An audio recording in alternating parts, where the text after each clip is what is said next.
शुरू में देखा गया था कि जो हैंड हेल्ड डिवाइस है उनसे सक्सेस रेट इतना अच्छा नहीं है, लेकिन ये शायद हो सकता है कि प्रैक्टिस की वजह से रहा हो। More recent large success rate similar to that of standard vacuum devices.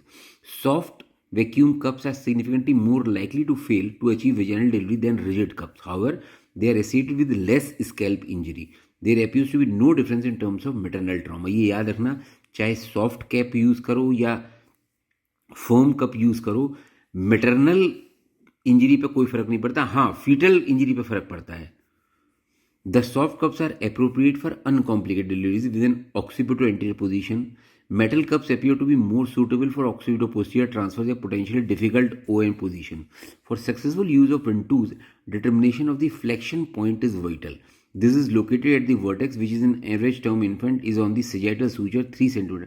भाई आप जानते हो बच्चा जो है फ्लेक्शन में होता है, तो जो बच्चा फ्लेक्शन में होता है, जो हमें पोस्टीरियर फॉन्टेनला है वो आगे दिखाई देता है, वो ट्राइंगुलर शेप होता है, जबकि एंटीरियर फॉन्टेनला जो होता है वो डायमंड शेप होता है। तो sagittal suture 3 centimetre anterior to the posterior fontanelle and 6 centimetre posterior to the anterior fontanella. The center of the cup should be positioned directly over this, as a failure to do so will lead to progressive deflection of the head during traction and an inability to deliver the, क्योंकि अगर आपने गलत जगह position कर दिया और आपने suction किया तो पता लगा बच्चे का जो हेड फ्लेक्शन में था वो डीफ्लेक्स हो गया, तो और दिक्कत हो जाएगी। The operative vacuum pressure for nearly all type of devices इतना, और धीरे धीरे जो इंक्रीज करते हैं 0.27 इंक्रीज करते हैं। Traction must occur in the plane of least resistance along the axis of the pelvis. Axis of pelvis जानते हो जे शेप होता है आप। The traction plane, this will usually be exactly 90 degrees to the cup, and the operator should keep a thumb and forefinger on the cup and fetal scalp to ensure that traction directly is corrected and feasible. Safe and gentle traction is then applied, coordinated with uterine contraction and voluntary maternal expulsive effort.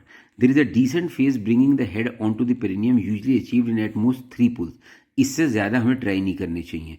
The crowning phase should occur shortly afterward, and depending on the resistance of the perineum may occur with one further pull, or some operator prefers to use up to 3 very small pulls to minimize perineal trauma. With any Ventouse, the operator should allow no more than 2 episodes of breaking the suction pop-off in vacuum delivery, and the maximum time from application to delivery should ideally be less than 15 minutes. Rotation is achieved by the natural progression of the head through the pelvis. It is not acceptable to use Ventouse when the position of the fetal head is unknown. There is significant degree of caput that may either preclude correct placement of the cup or more sincerely indicate a substantial degree of cephalopolyp distortion. The operation experience in the use of instrument. तो ऐसे में कभी भी